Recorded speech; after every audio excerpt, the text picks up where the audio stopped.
অনেক মা ছেলের প্রশ্ন করে, আমি তোরে এত কষ্ট করে লালন পালন করলাম, আর বিয়ে করার পরে বউ তোর আপন হয়ে গেল।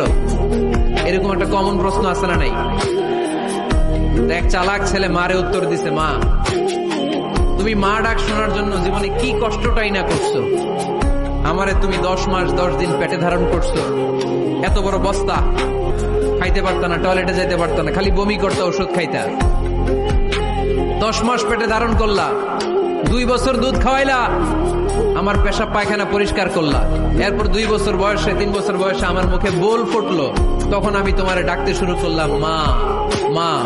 এই মা ডাক শোনার জন্য তুমি এত কষ্ট করলা, আর পরের বাড়ির মাইয়া বাড়িতে আইসাই তোমারে ডাকা শুরু করছে মা মা। তো যেই লোক তোমারে মা ডাকে তারে আমি ভালোবাসবো না কেন মা? ঠিক কিনা? আমার মুখের মা ডাক শোনার জন্য তুমি এত কষ্ট করলা, কি কষ্ট। আর পরের বাড়ির চিনি না জানি না এক মেয়ে এসেই তোমার ডাকা শুরু করছে মা মা। তো যে আমার মারে মা ডাকে তার স্থান তো আমার হৃদয়ে, ঠিক কিনা? প্রথমে শাশুড়ি আম্মারা শোনেন, মহিলা প্যান্ডেলের শাশুড়িরা,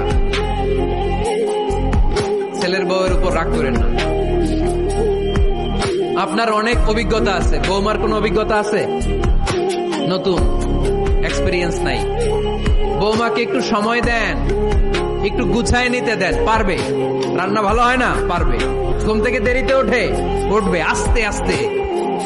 আপনাদের সাথে মানায় চলতে পারে না, পারবে, সব পারবে। আপনিও একদিন পারতেন না।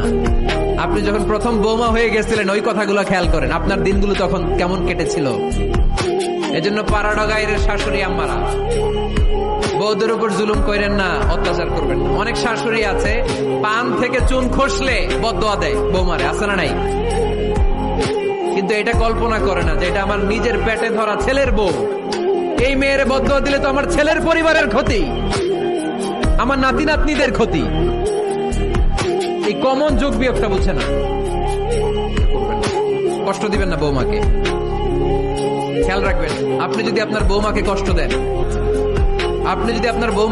দেন, আপনার নিজের মেয়েটাও বৌমা হয়ে আরেক বাড়িতে যাবে, সেও সেই একই কষ্টগুলো পাবে। এগুলো যখন আপনারে শোনাবে তখন আপনি শান্তিতে থাকতে পারবেন না। চিল্লায় বলেন ঠিক কিনা? পারবেন না আপনি শান্তিতে থাকতে। নিজের মেয়ে সকাল 11টায় ওঠে, ওইটার দোষ নাই, বৌমা কেন উঠলো না, ঝামেলা আছে না নাই?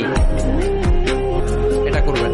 এবার বৌমারা, এই যুগের মেয়েরা, পাড়াডাগারের বৌমারা যারা আছেন, বউ খবরদার শাশুড়ির সাথে বেয়াদবি করেন না, বেয়াদবি করবেন না। শাশুড়ি আপনার মায়ের মতো। কিসের মতো?